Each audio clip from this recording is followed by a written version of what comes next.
What's up guys, ACCardShark back again. This is now, I believe, episode 5 now of Flea Market Sundays. I've been hitting it a lot, and actually this weekend, this is actually the third day in a row I actually hit the flea market. It was Friday with Pixel Sandwich, which you already saw that video. The follow-up video is when I had my Blues jersey on when I went by myself. And then today being Sunday, the third day in a row that I've gone, and this time Mindy and I went together and checked things out. So basically, I went back to the same guy, the same booth I always go to. Somehow he had new merchandise. I don't understand it. I don't know how between yesterday and today he had new merchandise, but he did. So picked up a lot more games. So I'm going to run through that real quick for you guys. I didn't take any video because I figured it's the same flea market every time. It's going to look the same to you guys every time. It's different for me because I'm looking through the booths, but it's the same footage every time that I take the camera. So I figure it's just a waste of you guys' time. So I figured, you know what, I'm just going to go right to the pickups. And as you can see, I picked up some Nintendo games. Let's see, I want to show you. Let's see, first one I got was Wizards and Warriors. And that's by Acclaim actually, but Wizards and Warriors. The second one I picked up is called Iron Sword, and it's actually Wizards and Warriors 2. But take a look at the guy on the cover of this game and tell me who you think he looks like.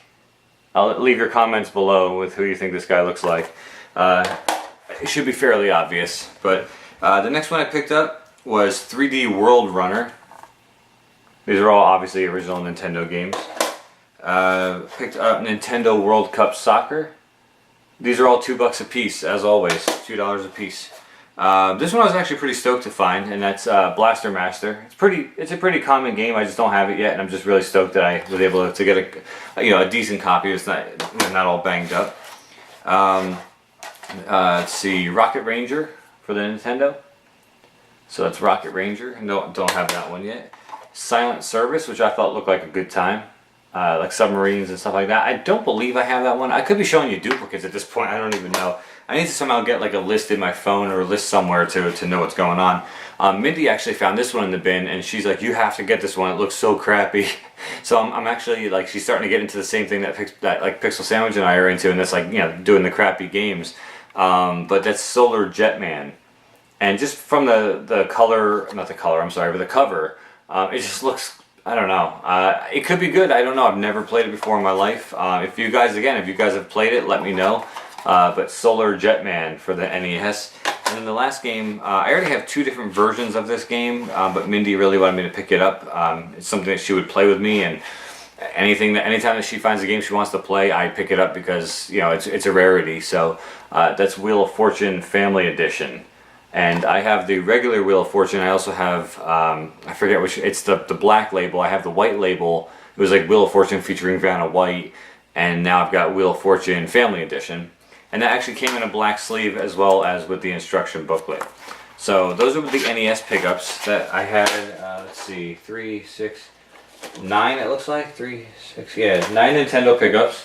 Then I went through the Super Nintendo bin. Didn't really find too much. I mean, there's a whole bunch I don't have. But the only system I'm picking up everything I don't have is the NES. Super Nintendo I pretty much buy based on whether or not I feel like I'm going to play it. And this game I remember playing back in the day. It's in pristine condition. It was just a fun time, and it's called Super Bowling. And I remember renting that when it first came out, and Super Bowling was an excellent time. And I'm looking to beef up my Super Nintendo collection with games that I remember playing when I was a kid and everything else. So I figured that was a good pickup. I believe that was like $3, I want to say. So that's the 10th game I got from him. PlayStation 1, I picked up 1 game, and again it was because Mindy said she would like to play it with me, and I actually am a big fan of this board game, and that's the Game of Life for the PlayStation 1. That was, I believe, $2 as well. We both love the Game of Life, but this is basically the Game of Life without having to get all the pieces out and pick them up afterwards and everything else. So the Game of Life for the PlayStation 1, thought that was kind of a fun pickup, Again, going along with the fun pickups, I have to beef up my GameCube collection because I'm looking over at it right now, and it looks like maybe 9 games or something like that. It's absolutely pitiful. I have like no collection for that system. So I've always wanted to try this game, and before you make fun of me, I already know it's bad. I already know the game is terrible, but I've always seen it, and the price was always too high, and I didn't want to pay that kind of money and that kind of stuff. And he was asking, like, I think it was $2 or $3 for it. And I was like, you know what? I've been wanting to play it for years now. Let me pick it up for a couple dollars. So Universal Studios Theme Parks Adventure. And like I said, before you make fun of me, I already know it's probably pretty terrible. But it just looked like an interesting time, and you know, it's got like all the different stuff. If any of you have ever been to Universal Studios in, I believe it's in Orlando, you know, it's like the Jaws ride, the Back to the Future ride, the Jurassic Park, all that kind of stuff.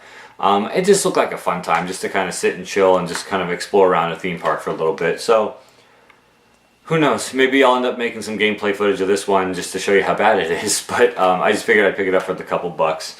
And then the last game I picked up, I actually had never even heard of this game before, and I saw the name of it, and I kind of was like, huh. So I picked it up. It's for the original Xbox, and I picked it up, and I read the back and everything. It just seems interesting, just something different, and it's who knows if it's good or not. Again, I've never heard of it, never played it. It's by Konami, which gives me a little bit of hope, but it's called Crime Life Gang Wars, and that's for the original Xbox. And it seems kind of like a Rockstar-ish type game where you're, you know, kind of Grand Theft Auto meets like State of Emergency, meets, you know, 50 Cent or something like that, you know.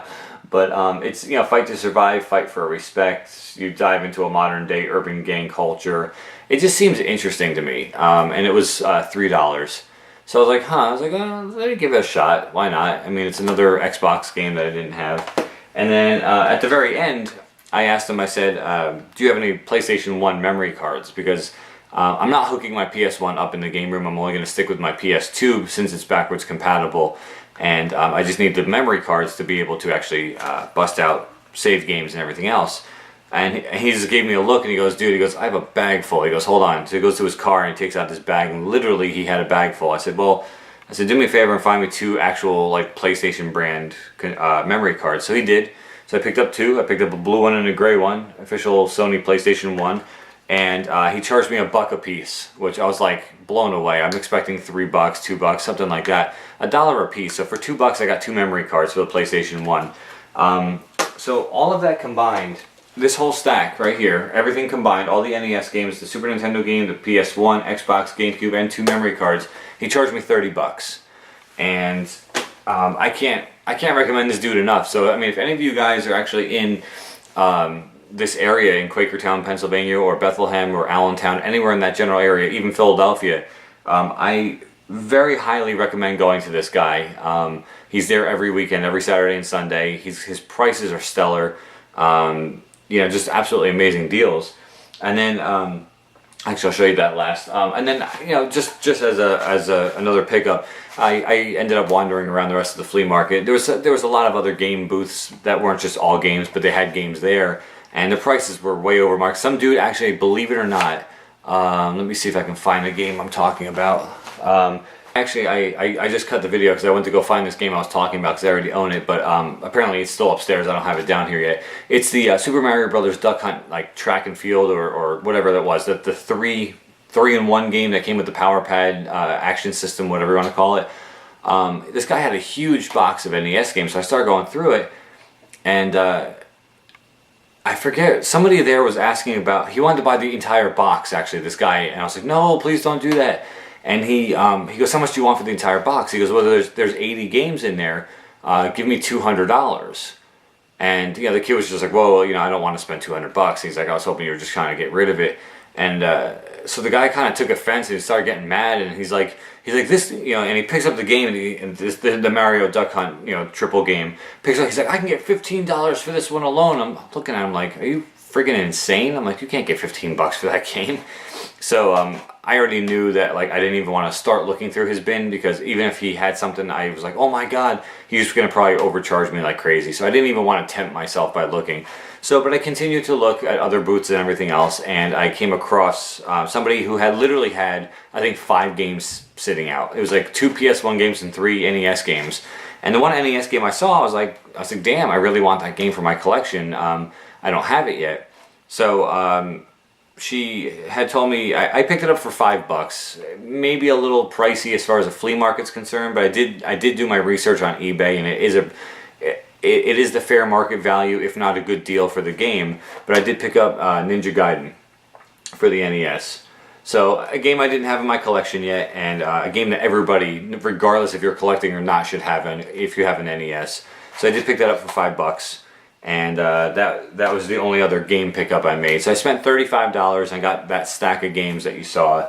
And then actually I'm going to grab the camera in a second and show you the guy who I always go to, the $2 NES guy. He saw me show up for a second day in a row, and he just calls me dude, like we don't even know each other's names. He's like, dude. I'm like, yeah, what's up, man? He goes, do you have Legend of Zelda for the NES? I said, yeah. I said, I have 1 and 2. He goes, come here, I have something for you. So I was like, oh man, that's crazy. So I'm gonna pick up the camera here. I'm gonna show you exactly what it is that he had for me, and he did actually give this to me. Did not charge me. He just gave this to me. It's an original map from The Legend of Zelda. I don't know where he got it from. I believe this was actually included in the game back in the day. But as you can see, Legend of Zelda, it's the overworld map. It has all the enemies here, and tips and tricks, all that kind of stuff. And then there's literally the map of the entire overworld for The Legend of Zelda. And I remember having this as a kid, so I'm thinking it had to have come with the game. But it has like all the weapons down here, and all that kind of stuff, and just all these different, gather your strength, all that kind of stuff, and just telling you everything there is to know about The Legend of Zelda and playing the game, which I thought was really just excellent. And there's like the meat and the blurriness. Come on, focus. What the hell? There you go. The heart, enemy bait, the blue ring, all that kind of stuff. And then along with it, he actually had, let me see if I can bring this into frame here. There's another page here, and actually it came from the NES Game Atlas, but it's actually all the dungeon levels. Actually, I don't know about all of them. I think it's level 3 and up. But level 3, level 4, it gives you the entire map of the dungeons, as well as the boss. And they're a little bit beat up. I have to, actually, the main map I have to tape because it's ripped, but I'm going to tape it up and maybe frame it for the game room. But level 6 to level 7. So they have like, all that kind of stuff. And he literally just gave it to me for free. As you can see, that the map is split right here, so I do have to tape it up before I frame it. But he gave it to me for nothing. He's like, you're here all the time. You spend so much money with me. He's like, I thought you'd like that. You can have it, take it home. So I thought that was really awesome of him. I thought that was pretty classy. So. But yeah, so that's going to do it, guys. That's Flea Market Sundays, episode 5. Leave some comments below. Let me know what you think about what I got. Let me know if you think I got a good deal, a bad deal. If you've played any of those games that I haven't played, let me know what you think. Even if I have played them, let me know what you think. Interact. Let's get talking. Let's see what people think about these games. And until the next video, this is ACCardShark. Take care.